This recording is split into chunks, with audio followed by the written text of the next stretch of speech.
ಕಂಡರು ಕಾಣದಾಗಿರುವೆ, ಕಣ್ಣ ಮುಚ್ಚಲೇ ಆಟ ಆಡುತ್ತಿರುವೆ, ನಿನ್ನ ಕಾಣಲೆಂದು ನಾನು ಹುಡುಕುತ್ತಿರುವೆ. ಬಾಬಾನ ಆಟದಲ್ಲಿ ನಾನು ಮಗುವೆ, ಎಲ್ಲ ಕಡೆ ಕಂಡರು ಕಾಣದಾಗಿರುವೆ, ಕಣ್ಣ ಮುಚ್ಚಾಲೆ ಆಟ ಆಡುತ್ತಿರುವೆ.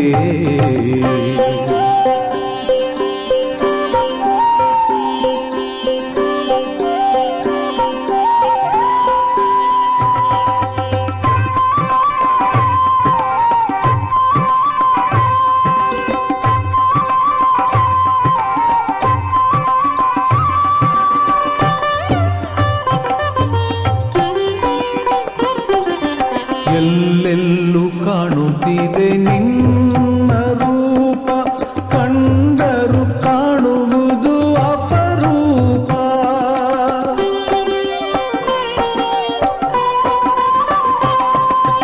ಎಲ್ಲೆಲ್ಲೂ ಕಾಣುತ್ತಿದೆ ನಿನ್ನ ರೂಪ, ಕಂಡರು ಕಾಣುವುದು ಅಪರೂಪ. ಎಲ್ಲೆಲ್ಲೂ ಬೆಳಗುತ್ತಿದೆ ನಿನ್ನ ದೀಪ, ಬೆಳಕನ್ನು ಹಿಡಿಯುವುದೇ ಪುಟ್ಟ ಪಾಪ. ಎಲ್ಲ ಕಡೆ ಕಂಡರು ಕಾಣದಾಗಿರುವೆ, ಕಣ್ಣ ಮುಚ್ಚಾಲೆ ಆಟ ಆಡುತ್ತಿರುವೆ.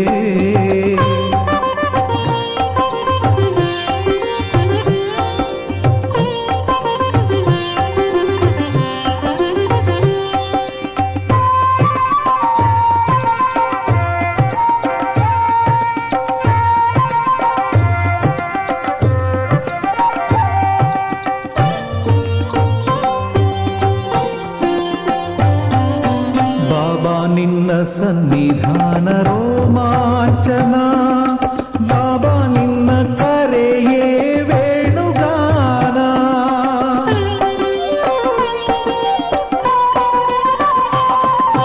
ಬಾಬಾ ನಿನ್ನ ಸನ್ನಿಧಾನ ರೋಮಾಂಚನ, ಬಾಬಾ ನಿನ್ನ ಕರೆಯೇ ವೇಣುಗಾನ. ಬಾಬಾ ನಿನ್ನ ಗುಣಗಾನ ಮನದ ಧ್ಯಾನ, ಎಂದೆಂದು ನಮಗೆಲ್ಲ ಅಮೃತ ಪಾನ. ಎಲ್ಲ ಕಡೆ ಕಂಡರು ಕಾಣದಾಗಿರುವೆ, ಕಣ್ಣ ಮುಚ್ಚಾಲೆ ಆಟ ಆಡುತ್ತಿರುವೆ.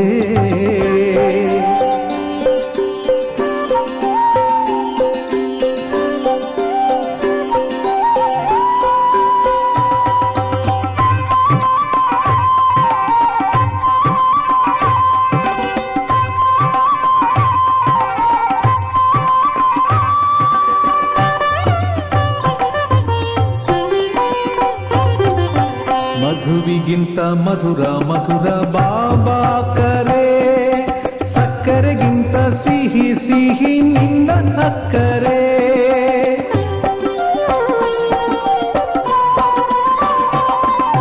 ಮಧುವಿಗಿಂತ ಮಧುರ ಮಧುರ ಬಾಬಾ ಕರೆ, ಸಕ್ಕರೆಗಿಂತ ಸಿಹಿ ಸಿಹಿ ನಿನ್ನ ಅಕ್ಕರೆ.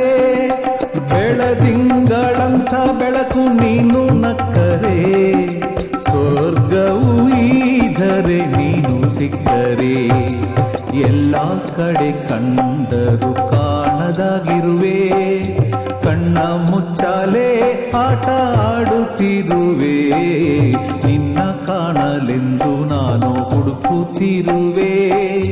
ಬಾಬಾನ ಆಟದಲ್ಲಿ ನಾನು ಮಗುವೆ, ಎಲ್ಲ ಕಡೆ ಕಂಡರು ಕಾಣದಾಗಿರುವೆ, ಕಣ್ಣ ಮುಚ್ಚಾಲೆ ಆಟ ಆಡುತ್ತಿರುವೆ.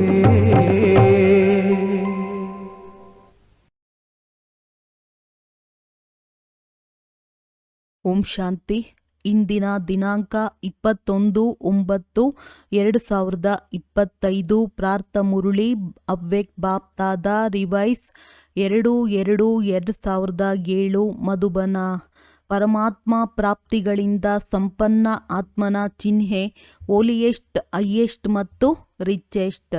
ಇಂದು ವಿಶ್ವ ಪರಿವರ್ತಕ ಬಾಪ್ತಾದ ತಮ್ಮ ಜೊತೆಗಾರ ಮಕ್ಕಳೊಂದಿಗೆ ಮಿಲನ ಮಾಡಲು ಬಂದಿದ್ದೇವೆ. ಪ್ರತಿಯೊಬ್ಬ ಮಗುವಿನ ಮಸ್ತಕದಲ್ಲಿ 3 ಪರಮಾತ್ಮನ ವಿಶೇಷ ಪ್ರಾಪ್ತಿಗಳನ್ನು ನೋಡುತ್ತಿದ್ದೇವೆ.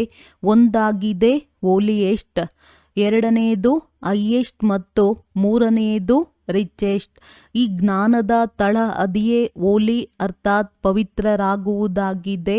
ಅಂದಾಗ ಪ್ರತಿಯೊಬ್ಬ ಮಗುವು ಪವಿತ್ರವಾಗಿದೆ. ಪವಿತ್ರತೆಯು ಕೇವಲ ಬ್ರಹ್ಮಚರ್ಯವಲ್ಲ, ಆದರೆ ಮನಸ್ಸು, ವಾಣಿ, ಕರ್ಮ, ಸಂಬಂಧ, ಸಂಪರ್ಕದಲ್ಲಿ ಪವಿತ್ರತೆ.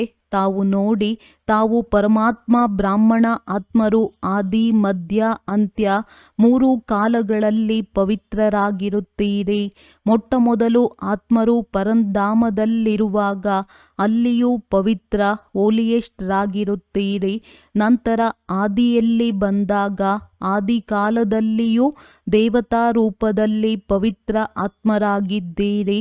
ಹೋಲಿಯೆಸ್ಟ್ ಅರ್ಥಾತ್ ಪವಿತ್ರ ಆತ್ಮನ ವಿಶೇಷತೆ ಏನೆಂದರೆ ಪ್ರವೃತ್ತಿಯಲ್ಲಿದ್ದರೂ ಸಂಪೂರ್ಣ ಪವಿತ್ರನಾಗುವುದು.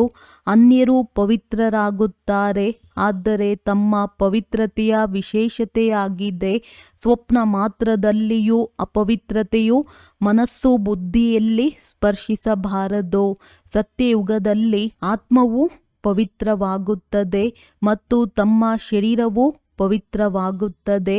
ಆತ್ಮ ಹಾಗೂ ಶರೀರ ಎರಡರ ಪವಿತ್ರತೆ ಯಾವುದು ದೇವತಾ ಆತ್ಮದ ರೂಪದಲ್ಲಿರುತ್ತದೆಯೋ ಅದು ಶ್ರೇಷ್ಠ ಪವಿತ್ರತೆಯಾಗಿದೆ. ಹೇಗೆ ಹೋಲಿಯೆಸ್ಟ್ ಆಗುತ್ತೀರೋ ಅಷ್ಟೇ ಹೈಯೆಸ್ಟ್ ಕೂಡ ಆಗುತ್ತೀರಿ.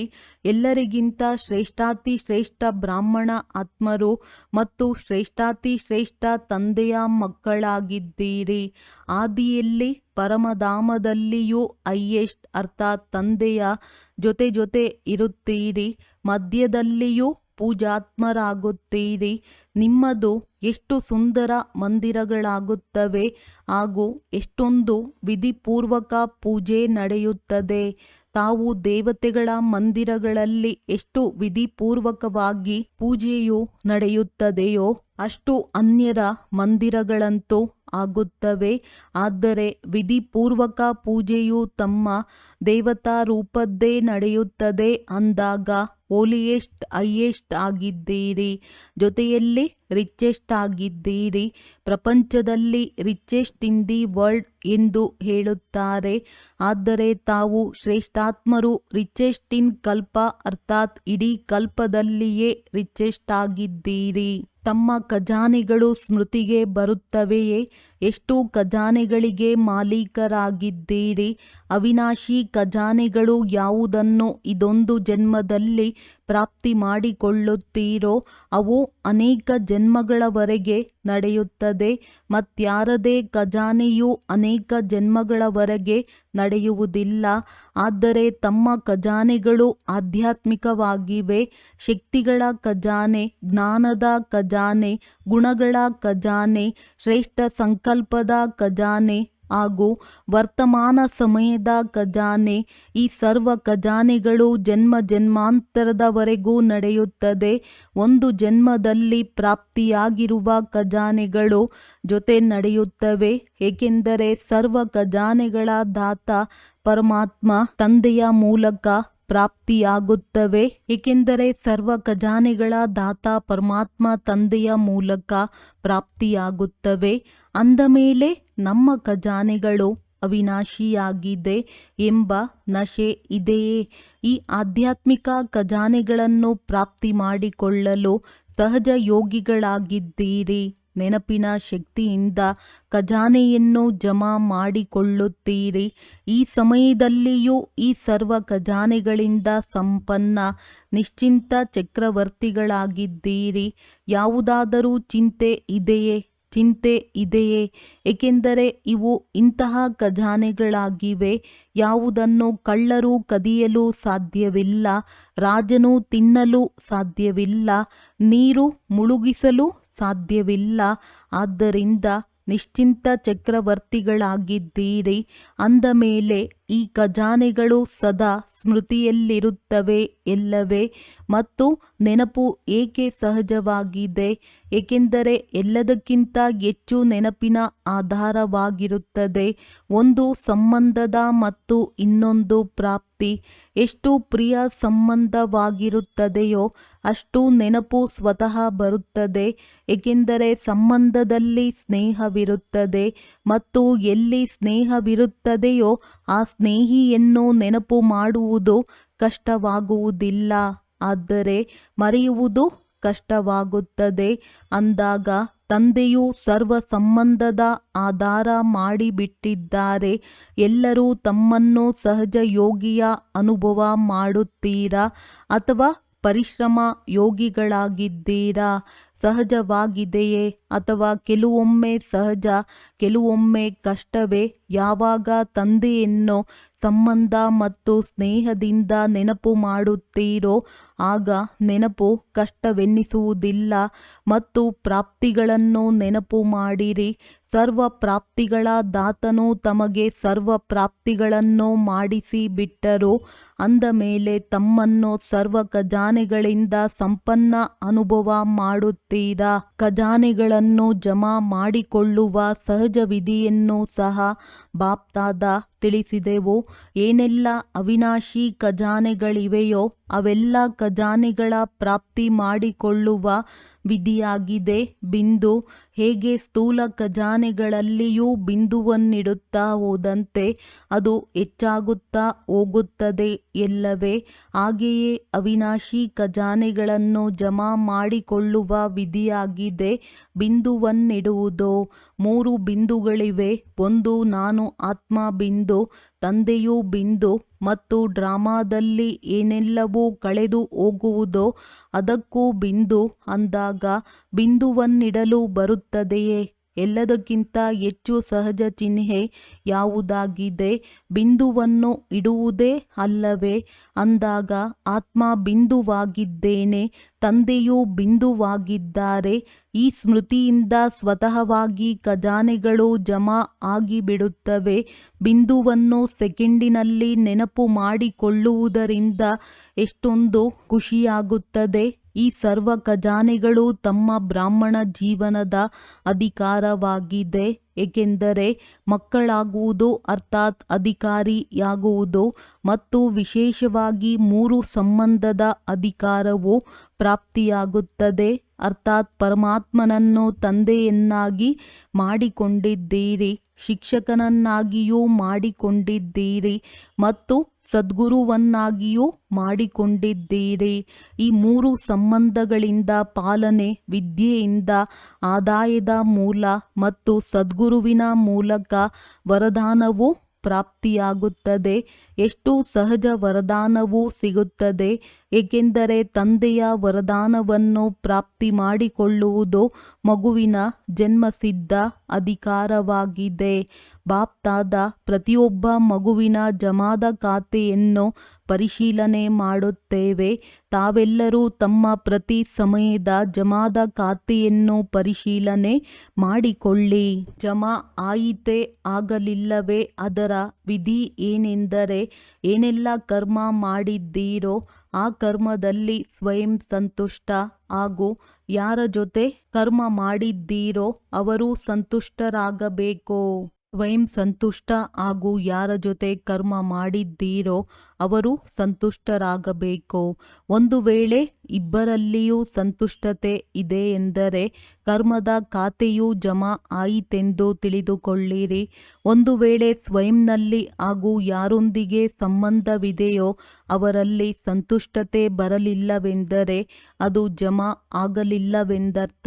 ಬಾಪ್ತಾದ ಎಲ್ಲ ಮಕ್ಕಳಿಗೆ ಸಮಯದ ಸೂಚನೆಯನ್ನು ನೀಡುತ್ತಿರುತ್ತೇವೆ. ಈ ವರ್ತಮಾನ ಸಂಗಮದ ಸಮಯವು ಇಡೀ ಕಲ್ಪದಲ್ಲಿಯೇ ಸರ್ವಶ್ರೇಷ್ಠ ಸಮಯವಾಗಿದೆ.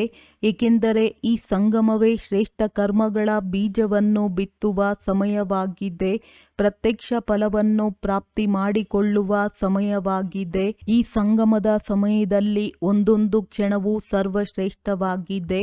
ಎಲ್ಲರೂ 1 ಸೆಕೆಂಡಿನಲ್ಲಿ ಅಶರೀರಿ ಸ್ಥಿತಿಯಲ್ಲಿ ಸ್ಥಿತರಾಗಬಲ್ಲಿರ. ಬಾಪ್ತಾದ ಸಹಜ ವಿಧಿಯನ್ನು ತಿಳಿಸಿದ್ದೇವೆ. ನಿರಂತರ ನೆನಪಿಗಾಗಿ ಒಂದು ವಿಧಿ ಮಾಡಿಕೊಳ್ಳಿ. ಇಡೀ ದಿನದಲ್ಲಿ 2 ಶಬ್ದಗಳನ್ನಂತೂ ಎಲ್ಲರೂ ಕೇಳುತ್ತೀರಿ ಮತ್ತು ಅನೇಕ ಬಾರಿ ಹೇಳುತ್ತೀರಿ. ಆ 2 ಶಬ್ದಗಳಾಗಿವೆ ನಾನು ಮತ್ತು ನನ್ನದು. ಆದ್ದರಿಂದ ಯಾವಾಗ ನಾನು ಶಬ್ದವನ್ನು ಹೇಳುತ್ತೀರೋ ಆಗ ತಂದೆಯು ಪರಿಚಯ ಕೊಟ್ಟಿದ್ದಾರೆ. ನಾನು ಆತ್ಮನಾಗಿದ್ದೇನೆ. ನಾನು ಶಬ್ದವನ್ನು ಹೇಳುವಾಗ ಇದನ್ನು ನೆನಪು ಮಾಡಿಕೊಳ್ಳಿರಿ. ನಾನು ಆತ್ಮನಾಗಿದ್ದೇನೆ. ಕೇವಲ ನಾನು ಎನ್ನಬೇಡಿ, ನಾನು ಆತ್ಮನಾಗಿದ್ದೇನೆ ಎಂದುಕೊಳ್ಳಿ. ಏಕೆಂದರೆ ತಾವು ತಿಳಿದುಕೊಂಡಿದ್ದೀರಲ್ಲವೇ, ನಾನು ಶ್ರೇಷ್ಠ ಆತ್ಮನಾಗಿದ್ದೇನೆ, ಪರಮಾತ್ಮನ ಪಾಲನೆಯಲ್ಲಿರುವ ಆತ್ಮನಾಗಿದ್ದೇನೆ. ಯಾವಾಗ ನನ್ನದು ಎಂಬ ಶಬ್ದವನ್ನು ಹೇಳುತ್ತೀರೋ ಆಗ ನನ್ನವರು ಯಾರು? ನನ್ನ ಬಾಬಾ ಅರ್ಥಾತ್ ತಂದೆ ಪರಮಾತ್ಮ. ಆದ್ದರಿಂದ ಯಾವಾಗಲೆಲ್ಲ ನಾನು ಮತ್ತು ನನ್ನದು ಶಬ್ದವನ್ನು ಹೇಳುತ್ತೀರೋ ಆ ಸಮಯದಲ್ಲಿ ಇದನ್ನು ಅಡಿಷನ್ ಮಾಡಿಕೊಳ್ಳಿರಿ. ನಾನು ಆತ್ಮ ಮತ್ತು ನನ್ನ ಬಾಬಾ. ತಂದೆಯಲ್ಲಿ ಎಷ್ಟು ನನ್ನತನವನ್ನು ತರುತ್ತೀರೋ ಅಷ್ಟು ನೆನಪು ಸಹಜವಾಗುತ್ತಾ ಹೋಗುವುದು. ಏಕೆಂದರೆ ನನ್ನದು ಎಂದಿಗೂ ಮರೆಯುವುದಿಲ್ಲ. ಇಡೀ ದಿನದಲ್ಲಿ ನೋಡಿರಿ, ನನ್ನದೇ ನೆನಪು ಬರುತ್ತದೆ. ಆದ್ದರಿಂದ ಈ ವಿಧಿಯಿಂದ ಸಹಜ ನಿರಂತರ ಯೋಗಿಗಳಾಗುತ್ತೀರಿ. ಬಾಪ್ತಾದ ಪ್ರತಿಯೊಬ್ಬ ಮಗುವನ್ನು ಸ್ವಮಾನದ ಆಸನದಲ್ಲಿ ಕೂರಿಸಿದ್ದೇವೆ. ಒಂದು ವೇಳೆ ಸ್ವಮಾನದ ಪಟ್ಟಿಯನ್ನು ಸ್ಮೃತಿಯಲ್ಲಿ ತಂದುಕೊಂಡರೆ ಎಷ್ಟು ದೊಡ್ಡದಾಗಿದೆ. ಏಕೆಂದರೆ ಸ್ವಮಾನದಲ್ಲಿ ಸ್ಥಿತರಾಗಿದ್ದರೆ ದೇಹಾಭಿಮಾನವು ಬರಲು ಸಾಧ್ಯವಿಲ್ಲ. ಇಲ್ಲವೇ ದೇಹಾಭಿಮಾನದಲ್ಲಿರುವುದು, ಇಲ್ಲವೇ ಸ್ವಮಾನವಿರುವುದು. ಸ್ವಮಾನದ ಅರ್ಥವೇ ಆಗಿದೆ ಸ್ವ ಅರ್ಥಾತ್ ಆತ್ಮನ ಶ್ರೇಷ್ಠ ಸ್ಮೃತಿಯ ಸ್ಥಾನ. ಅಂದಾಗ ಎಲ್ಲರೂ ತಮ್ಮ ಸ್ವಮಾನದಲ್ಲಿ ಸ್ಥಿತರಾಗಿದ್ದೀರಾ. ಎಷ್ಟು ಸ್ವಮಾನದಲ್ಲಿ ಸ್ಥಿತರಾಗಿರುತ್ತೀರೋ ಅಷ್ಟು ಅನ್ಯರಿಗೂ ಸನ್ಮಾನ ಕೊಡುವುದು ಸ್ವತಃ ಆಗಿಬಿಡುತ್ತದೆ. ಅಂದ ಮೇಲೆ ಸ್ವಮಾನದಲ್ಲಿ ಸ್ಥಿತರಾಗಿರುವುದು ಎಷ್ಟೊಂದು ಸಹಜವಾಗಿದೆ. ಅಂದಾಗ ಎಲ್ಲರೂ ಖುಷಿಯಾಗಿರುತ್ತೀರಾ.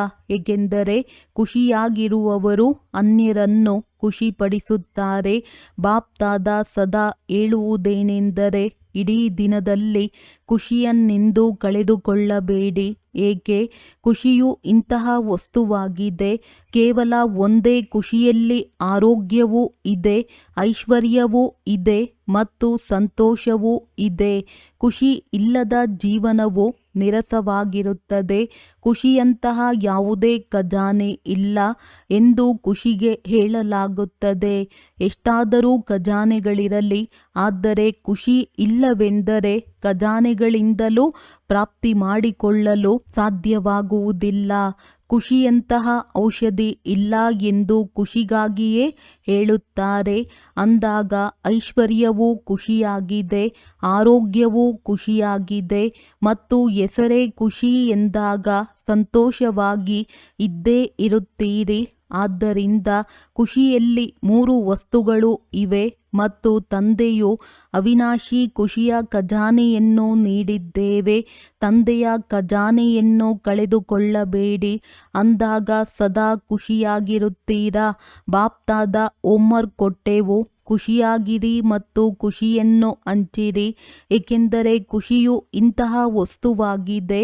ಅದನ್ನು ಎಷ್ಟು ಹಂಚುತ್ತೀರೋ ಅಷ್ಟು ವೃದ್ಧಿಯಾಗುತ್ತದೆ. ಅನುಭವ ಮಾಡಿ ನೋಡಿದ್ದೀರಾ, ಅನುಭವ ಮಾಡಿದ್ದೀರಲ್ಲವೇ? ಒಂದು ವೇಳೆ ಖುಷಿಯನ್ನು ಹಂಚುತ್ತೀರೆಂದರೆ ಮೊದಲು ತಮ್ಮ ಬಳಿ ಹೆಚ್ಚುತ್ತದೆ. ಖುಷಿ ಪಡುವವರಿಗಿಂತ ಮೊದಲು ಸ್ವಯಂ ಖುಷಿಯಾಗುತ್ತೀರಿ. ಅಂದಾಗ ಎಲ್ಲರೂ ಹೋಮ್ವರ್ಕ್ ಮಾಡಿದ್ದೀರಾ? ಯಾರು ಮಾಡಿದ್ದೀರೋ ಅವರು ಕೈ ಎತ್ತಿರಿ. ಖುಷಿಯಾಗಿರಬೇಕು. ಯಾರು ಮಾಡಿದ್ದೀರಿ? ಖುಷಿಯಾಗಿರಬೇಕು, ಕಾರಣವಲ್ಲ. ನಿವಾರಣೆ ಮಾಡಬೇಕು.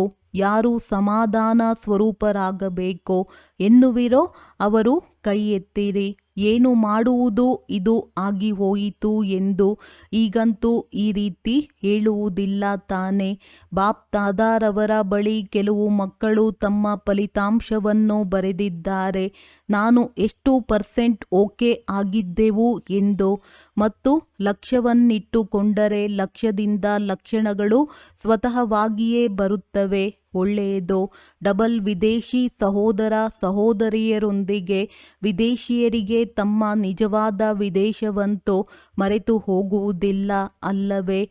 ವಾಸ್ತವದಲ್ಲಿ ತಾವು ಯಾವ ದೇಶದವರಾಗಿರುವಿರೋ ಅದಂತೂ ನೆನಪಿರುತ್ತದೆ ಎಲ್ಲವೇ? ಆದ್ದರಿಂದ ಎಲ್ಲರೂ ತಮ್ಮನ್ನು ಡಬಲ್ ವಿದೇಶಿಯರೆಂದು ಹೇಳುತ್ತಾರೆ. ಕೇವಲ ವಿದೇಶಿಯರಲ್ಲ, ಡಬಲ್ ವಿದೇಶಿಯರು ಅಂದಾಗ ತಮಗೆ ತಮ್ಮ ಮಧುರ ಮನೆಯು ಎಂದಿಗೂ ಮರೆತು ಹೋಗುವುದಿಲ್ಲ. ಅಂದಾಗ ಎಲ್ಲಿರುತ್ತೀರಿ? ಬಾಪ್ ದಾದಾರವರ ಹೃದಯ ಸಿಂಹಾಸನ ಅಧಿಕಾರಿಗಳಾಗಿದ್ದೀರಲ್ಲವೇ? ಬಾಪ್ ದಾದಾ ಹೇಳುತ್ತೇವೆ, ಯಾವಾಗ ಯಾವುದೇ ಚಿಕ್ಕ ಪುಟ್ಟ ಸಮಸ್ಯೆ ಬರಲಿ, ಸಮಸ್ಯೆಯಲ್ಲ, ಆದರೆ ಅದು ಪರೀಕ್ಷೆಯು ನಿಮ್ಮನ್ನು ಮುಂದುವರೆಸುವುದಕ್ಕಾಗಿ ಬರುತ್ತದೆ. ಅಂದಾಗ ಬಾಪ್ ದಾದಾರವರ ಹೃದಯ ಸಿಂಹಾಸನವಂತೂ ತಮ್ಮ ಅಧಿಕಾರವಾಗಿದೆ. ಹೃದಯ ಸಿಂಹಾಸನಕ್ಕೆ ಅಧಿಕಾರಿಗಳಾಗಿ ಬಿಡಿ. ಆಗ ಸಮಸ್ಯೆಯು ಆಟಿಕೆಯಾಗಿ ಬಿಡುವುದು. ಆಗ ಸಮಸ್ಯೆಗೆ ಗಾಬರಿಯಾಗುವುದಿಲ್ಲ, ಅದರೊಂದಿಗೆ ಆಟವಾಡುತ್ತೀರಿ. ಅದು ಆಟಿಕೆಯಲ್ಲವೇ? ಎಲ್ಲರೂ ಹಾರುವ ಕಲೆಯವರಾಗಿದ್ದೀರಲ್ಲವೇ? ಹಾರುವ ಕಲೆ ಇದೆಯೇ? ಹಾರುವವರಾಗಿದ್ದೀರೋ ಅಥವಾ ನಡೆಯುವವರಾಗಿದ್ದೀರೋ? ಯಾರು ಹಾರುವವರಾಗಿದ್ದೀರಿ? ಅವರು ಕೈ ಎತ್ತಿರಿ. ಅರ್ಧ ಕೈ ಎತ್ತುತ್ತಿದ್ದಾರೆ. ಹಾರುವವರಾಗಿದ್ದೀರಾ? ಒಳ್ಳೆಯದು. ಕೆಲವೊಮ್ಮೆ ಹಾರುವುದನ್ನು ಬಿಟ್ಟು ಬಿಡುತ್ತೀರಾ? ನೀವು ನಡೆಯುತ್ತಿಲ್ಲ, ಹಾರುತ್ತಿದ್ದೀರಿ. ಕೆಲವರು ಬಾಪ್ ದಾದಾರವರಿಗೆ ಹೇಳುತ್ತಾರೆ, ಬಾಬಾ, ನಾವು ಬಹಳ ಚೆನ್ನಾಗಿ ನಡೆಯುತ್ತಿದ್ದೇವೆ ಎಂದು. ಅದಕ್ಕಾಗಿ ಬಾಪ್ ದಾದಾ ಹೇಳುತ್ತೇವೆ, ನಡೆಯುತ್ತಿದ್ದೀರೋ ಅಥವಾ ಹಾರುತ್ತಿದ್ದೀರೋ? ಈಗ ನಡೆಯುವ ಸಮಯವಲ್ಲ, ಹಾರುವ ಸಮಯವಾಗಿದೆ. ಪ್ರತಿಯೊಬ್ಬರಿಗೂ ಉಮಂಗ, ಉತ್ಸಾಹದ, ಸಾಹಸದ ರೆಕ್ಕೆಗಳಿವೆ. ಅಂದ ಮೇಲೆ ರೆಕ್ಕೆಗಳಿಂದ ಹಾರಲಾಗುತ್ತದೆ. ಆದ್ದರಿಂದ ಪ್ರತಿನಿತ್ಯ ಪರಿಶೀಲನೆ ಮಾಡಿಕೊಳ್ಳಿ. ಹಾರುವ ಕಲೆಯಲ್ಲಿ ಹಾರುತ್ತಿದ್ದೇವೆಯೇ? ಒಳ್ಳೆಯದು. ಬಾಪ್ ದಾದಾ ಫಲಿತಾಂಶದಲ್ಲಿ ನೋಡಿದ್ದೇವೆ. ವಿದೇಶದಲ್ಲಿಯೂ ಸೇವಾ ಕೇಂದ್ರಗಳು ವೃದ್ಧಿಯಾಗುತ್ತಿದೆ ಮತ್ತು ವೃದ್ಧಿಯಾಗಲೇ ಬೇಕಾಗಿದೆ. ಹೇಗೆ ಡಬಲ್ ವಿದೇಶಿಯರಾಗಿದ್ದೀರಿ, ಹಾಗೆಯೇ ಡಬಲ್ ಸೇವೆ ಅಂದರೆ ಮನ್ಸ ಹಾಗೂ ವಾಚ ಜೊತೆ ಮಾಡುತ್ತಾ ನಡೆಯಿರಿ. ಮನ್ಸ ಶಕ್ತಿಯ ಮೂಲಕ ಆತ್ಮಗಳ ಆತ್ಮಿಕ ವೃತ್ತಿಯನ್ನಾಗಿ ಮಾಡಿರಿ. ವಾಯುಮಂಡಲವನ್ನು ತಯಾರು ಮಾಡಿರಿ. ಈಗ ದುಃಖವು ಹೆಚ್ಚುತ್ತಿರುವುದನ್ನು ನೋಡಿ ದಯೆ ಬರುತ್ತಿಲ್ಲವೇ? ತಮ್ಮ ಜಡಚಿತ್ರಗಳ ಮುಂದೆ ದಯೆ ತೋರಿಸಿ ಎಂದು ಚೀರುತ್ತಾ ಇರುತ್ತಾರೆ. ಈಗ ದಯಾಳು, ಕೃಪಾಳು, ದಯಾ ಹೃದಯಿಗಳಾಗಿರಿ. ತಮ್ಮ ಮೇಲೂ ದಯೆ ಮತ್ತು ಆತ್ಮರ ಮೇಲೂ ದಯೆ ತೋರಿಸಿ. ಒಳ್ಳೆಯದು. ಪ್ರತಿ ಸೀಸನ್ನಿನಲ್ಲಿ, ಪ್ರತಿ ಸರದಿಯಲ್ಲಿಯೂ ಬಂದು ಬಿಡುತ್ತೀರಿ. ಇದು ಎಲ್ಲರಿಗೂ ಖುಷಿಯಾಗುತ್ತದೆ. ಅಂದ ಮೇಲೆ ಹಾರುತ್ತಾ ಹೋಗಿ ಮತ್ತು ಹಾರಿಸುತ್ತಾ ಹೋಗಿರಿ. ಒಳ್ಳೆಯದು. ಫಲಿತಾಂಶದಲ್ಲಿ ನೋಡಿದೆವು. ಈಗ ನಮ್ಮನ್ನು ಪರಿವರ್ತನೆ ಮಾಡಿಕೊಳ್ಳುವುದರಲ್ಲಿಯೂ ತೀವ್ರವಾಗಿ ಹೋಗುತ್ತಿದ್ದೀರಿ.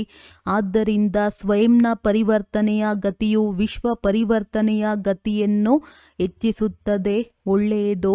ಯಾರು ಮೊದಲ ಬಾರಿ ಬಂದಿದ್ದೀರೋ ಅವರು ಎದ್ದೇಳಿ. ತಾವು ತಮ್ಮೆಲ್ಲರಿಗೆ ಬ್ರಾಹ್ಮಣ ಜನ್ಮದ ಶುಭಾಶಯಗಳು. ಒಳ್ಳೆಯದು. ಮಿಠಾಯಿಯಂತೂ ಸಿಗುವುದು. ಆದರೆ ಬಾಪ್ ದಾದಾ ತಮಗೆ ದಿಲ್ ಖುಷ್ ಮಿಠಾಯಿಯನ್ನು ತಿನ್ನಿಸುತ್ತೇವೆ. ಮೊದಲ ಬಾರಿ ಮಧುಬನಕ್ಕೆ ಬಂದಿರುವ ಈ ದಿಲ್ ಖುಷ್ ಮಿಠಾಯಿಯನ್ನು ಸದಾ ನೆನಪಿಟ್ಟುಕೊಳ್ಳಿರಿ. ಆ ಮಿಠಾಯಿಯಂತೂ ಬಾಯಲ್ಲಿ ಇಟ್ಟುಕೊಳ್ಳುತ್ತಿದ್ದಂತೆಯೇ ಅದು ಮುಗಿದು ಹೋಗುವುದು. ಆದರೆ ಈ ದಿಲ್ ಖುಷ್ ಮಿಠಾಯಿಯು ಸದಾ ಜೊತೆ ಇರುವುದು. ಬಲೆ ಬನ್ನಿರಿ. ಬಾಪ್ ದಾದಾ ಮತ್ತು ಇಡೀ ಪರಿವಾರ ದೇಶ ವಿದೇಶಗಳಲ್ಲಿ ತಮ್ಮ ಸಹೋದರ ಸಹೋದರಿಯರು ನಿಮ್ಮನ್ನು ನೋಡಿ ಎಲ್ಲರೂ ಖುಷಿ ಪಡುತ್ತಾರೆ. ಮಾಡುತ್ತಿದ್ದಾರೆ. ಎಲ್ಲರೂ ನೋಡುತ್ತಿದ್ದಾರೆ. ಅಮೆರಿಕದವರು ನೋಡುತ್ತಿದ್ದಾರೆ. ಆಫ್ರಿಕಾದವರು ನೋಡುತ್ತಿದ್ದಾರೆ. ರಷ್ಯಾದವರು ನೋಡುತ್ತಿದ್ದಾರೆ. ಲಂಡನ್ನಿನವರು ನೋಡುತ್ತಿದ್ದಾರೆ ಅಂದಾಗ ತಮ್ಮೆಲ್ಲರಿಗೆ ಅಲ್ಲಿ ಕುಳಿತೇ ಜನ್ಮದಿನದ ಶುಭಾಶಯಗಳನ್ನು ನೀಡುತ್ತಿದ್ದಾರೆ. ಒಳ್ಳೆಯದು. ಬಾಪ್ ದಾದಾರವರ ಆತ್ಮಿಕ ಡ್ರಿಲ್ ನೆನಪಿದೆ ಎಲ್ಲವೇ?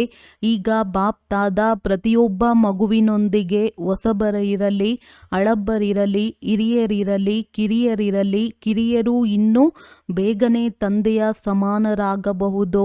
ಆದ್ದರಿಂದ ಈಗ ಸೆಕೆಂಡಿನಲ್ಲಿ ಎಲ್ಲಿ ಮನಸ್ಸನ್ನು ತೊಡಗಿಸಬೇಕೋ ಅಲ್ಲಿ ಮನಸ್ಸು ಏಕಾಗ್ರವಾಗಿ ಬಿಡಲಿ. ಈ ಏಕಾಗ್ರತೆಯ ಡ್ರಿಲ್ ಸದಾ ಮಾಡುತ್ತಾ ಇರಿ. ಈಗ 1 ಸೆಕೆಂಡಿನಲ್ಲಿ ಮನಸ್ಸಿನ ಮಾಲೀಕರಾಗಿ ನಾನು ಮತ್ತು ನನ್ನ ಬಾಬಾ ಸಂಸಾರವಾಗಿದ್ದಾರೆ, ಮತ್ಯಾರೂ ಇಲ್ಲ. ಈಗ ಏಕಾಗ್ರ ಸ್ಮೃತಿಯಲ್ಲಿ ಸ್ಥಿತರಾಗಿ ಬಿಡಿ. ಒಳ್ಳೆಯದು. 4 ಕಡೆಯ ಸರ್ವ ತೀವ್ರ ಪುರುಷಾರ್ಥಿ ಮಕ್ಕಳಿಗೆ ಸದಾ ಉಮಂಗ ಉತ್ಸಾಹದ ರೆಕ್ಕೆಗಳಿಂದ ಹಾರುವ ಕಲೆಯ ಅನುಭವಿ ಮೂರ್ತಿ ಮಕ್ಕಳಿಗೆ ಸದಾ ತಮ್ಮ ಸ್ವಮಾನದ ಆಸನದಲ್ಲಿ ಸ್ಥಿತರಾಗಿರುವ ಮಕ್ಕಳಿಗೆ ಸದಾ ದಯಾ ಹೃದಯಿಗಳಾಗಿ ವಿಶ್ವದ ಆತ್ಮರಿಗೆ ಮನ್ಸಾ ಶಕ್ತಿಯ ಮೂಲಕ ಒಂದಲ್ಲ ಒಂದು ಸುಖ ಶಾಂತಿಯ ಅಂಜಲಿಯನ್ನು ನೀಡುವಂತಹ ದಯಾಳು ಕೃಪಾಳು ಮಕ್ಕಳಿಗೆ ಸದಾ ತಂದೆಯ ಸ್ನೇಹದಲ್ಲಿ ಸಮಾವೇಶವಾಗಿರುವ ಹೃದಯ ಸಿಂಹಾಸನಾಧಿಕಾರಿ ಮಕ್ಕಳಿಗೆ ಬಾಪ್ ದಾದಾರವರ ನೆನಪು, ಪ್ರೀತಿ ಹಾಗೂ ನಮಸ್ತೆ. ಎಲ್ಲರೂ ಬಹಳ ಬಹಳ ಬಹಳ ಖುಷಿಯಾಗಿದ್ದಾರೆ. ಬಹಳ ಖುಷಿ ಇದೆಯೇ? ಬಹಳ ಎಂದರೆ ಎಷ್ಟು? ಸದಾ ಇದೇ ರೀತಿ ಇರಿ. ಏನೇ ಆದರೂ ಆಗಲಿ ಬಿಡಿ. ಈಗ ಖುಷಿಯಾಗಿರಬೇಕಾಗಿದೆ. ನಾವು ಆರಬೇಕಾಗಿದೆ. ಯಾರು ಕೆಳಗೆ ತರಲು ಸಾಧ್ಯವಿಲ್ಲ. ಇದು ಪಕ್ಕಾ ಪ್ರತಿಜ್ಞೆ ಇದೆಯೇ? ಎಷ್ಟು ಪಕ್ಕಾ ಇದೆ? ಕೇವಲ ಖುಷಿಯಾಗಿರಿ. ಎಲ್ಲರಿಗೆ ಖುಷಿಯನ್ನು ನೀಡಿರಿ. ಯಾವುದೇ ಮಾತು ಇಷ್ಟವಾಗದಿದ್ದರೂ ಸಹ ಖುಷಿಯನ್ನು ಕಳೆದುಕೊಳ್ಳಬೇಡಿ. ಮಾತನ್ನು ಬಿಟ್ಟು ಬಿಡಿ. ಆದರೆ ಖುಷಿಯೂ ಹೋಗದಿರಲಿ. ಮಾತಂತೂ ಸಮಾಪ್ತಿಯಾಗಿ ಬಿಡುವುದು. ಆದರೆ ಖುಷಿಯು ಜೊತೆಯಲ್ಲಿ ನಡೆಯಬೇಕಲ್ಲವೇ? ಏನು ಜೊತೆಯಲ್ಲಿ ನಡೆಯುವುದಿದೆಯೋ ಅದನ್ನು ಬಿಟ್ಟು ಬಿಡುತ್ತೀರಿ ಮತ್ತು ಯಾವುದು ಬಿಟ್ಟು ಹೋಗುವುದಿದೆಯೋ ಅದನ್ನು ತಮ್ಮ ಬಳಿ ಇಟ್ಟುಕೊಳ್ಳುತ್ತೀರಿ. ಈಗ ಈ ರೀತಿ ಮಾಡಬೇಡಿ. ಅಮೃತ ವೇಳೆ ನಿತ್ಯವೂ ಮೊದಲು ತಮಗೆ ತಾವು ಖುಷಿಯ ಔಷಧಿಯನ್ನು ತಿನ್ನಿಸಿ. ಒಳ್ಳೆಯದು. ವರದಾನ: ಮಧುರ ಮೌನದ ಲವಲೀನ ಸ್ಥಿತಿಯ ಮೂಲಕ ನಷ್ಟ ಮೋಹ ಸಮರ್ಥ ಸ್ವರೂಪ ಭವ. ದೇಹ, ದೇಹದ ಸಂಬಂಧ, ದೇಹದ ಸಂಸ್ಕಾರ, ವ್ಯಕ್ತಿ ಹಾಗೂ ವೈಭವ, ವಾಯುಮಂಡಲ, ವೈಬ್ರೇಷನ್ ಎಲ್ಲ ಇದ್ದರೂ ಸಹ ತಮ್ಮ ಮತ್ತು ಆಕರ್ಷಣೆ ಮಾಡಬಾರದು. ಜನರು ಕಿರುಚಾಡುತ್ತಿರಲಿ, ಆದರೆ ತಾವು ಅಚಲರಾಗಿರಿ. ಪ್ರಕೃತಿ ಮಾಯೆ ಎಲ್ಲ ಕೊನೆಯ ಹಕ್ಕು ಚಲಾಯಿಸಲು ತಮ್ಮ ಕಡೆ ಎಷ್ಟೇ ಸೆಳೆಯಲಿ, ಆದರೆ ತಾವು ನ್ಯಾರ ಮತ್ತು ತಂದೆಗೆ ಪ್ಯಾರ ಆಗುವ ಸ್ಥಿತಿಯಲ್ಲಿ ಲವಲೀನರಾಗಿರಿ. ಇದಕ್ಕೆ ಹೇಳಲಾಗುವುದು: ನೋಡುತ್ತಿದ್ದರೂ ನೋಡದ ಆಗಿರಿ, ಕೇಳುತ್ತಿದ್ದರೂ ಕೇಳದ ಆಗಿರಿ. ಇದೇ ಮಧುರ ಮೌನ ಸ್ವರೂಪದ ಲವಲೀನ ಸ್ಥಿತಿಯಾಗಿದೆ. ಯಾವಾಗ ಇಂತಹ ಸ್ಥಿತಿಯಾಗುವುದು ಆಗ ಹೇಳಲಾಗುವುದು: ನಷ್ಟ ಮೋಹ ಸಮರ್ಥ ಸ್ವರೂಪದ ವರದಾನಿ ಆತ್ಮ. ಸ್ಲೋಗನ್: ಓಲಿ ಹಂಸ ಆಗಿ ಅವಗುಣರೂಪಿ ಕಲ್ಲುಗಳನ್ನು ಬಿಟ್ಟು ಒಳ್ಳೆ ಗುಣರೂಪಿ ಮುತ್ತುಗಳನ್ನು ಆರಿಸುತ್ತಾ ಹೋಗಿ. ಅವ್ಯಕ್ತ ಸೂಚನೆ: ಈಗ ಲಗನ್ನಿನ ಅಗ್ನಿಯನ್ನು ಪ್ರಜ್ವಲಿತಗೊಳಿಸಿ ಯೋಗವನ್ನು ಜ್ವಾಲಾರೂಪವನ್ನಾಗಿ ಮಾಡಿ ಜ್ವಾಲಾರೂಪರಾಗಲು ಇದೇ ಗುಂಗು ಸದಾ ಇರಲಿ. ಈಗ ವಾಪಸ್ಸು ಮನೆಗೆ ಹೋಗಬೇಕಾಗಿದೆ. ಹೋಗುವುದು ಅರ್ಥಾತ್ ನಿರ್ಲಿಪ್ತರಾಗುವುದು. ಯಾವಾಗ ತಮ್ಮ ನಿರಾಕಾರ ಮನೆಗೆ ಹೋಗಬೇಕೆಂದರೆ ಅದರಂತೆ ತಮ್ಮ ವೇಷವನ್ನು ಮಾಡಿಕೊಳ್ಳಬೇಕಾಗಿದೆ, ಹೋಗಬೇಕಾಗಿದೆ ಮತ್ತು ಎಲ್ಲರನ್ನೂ ವಾಪಸ್ ಕರೆದುಕೊಂಡು ಹೋಗಬೇಕು. ಈ ಸ್ಮೃತಿಯಿಂದ ಸ್ವತಃ ಸರ್ವ ಸಂಬಂಧ, ಸರ್ವ ಪ್ರಕೃತಿಯ ಆಕರ್ಷಣೆಯಿಂದ ನಿರ್ಲಿಪ್ತ ಅರ್ಥಾತ್ ಸಾಕ್ಷಿಯಾಗಿ ಬಿಡಬೇಕು. ಸಾಕ್ಷಿಯಾಗುವುದರಿಂದ ಸಹಜವಾಗಿಯೇ ತಂದೆಯ ಜೊತೆಗಾರ ಅಥವಾ ತಂದೆಯ ಸಮಾನರಾಗಿ ಬಿಡುತ್ತಾರೆ. ಒಳ್ಳೆಯದು. ಓಂ ಶಾಂತಿ.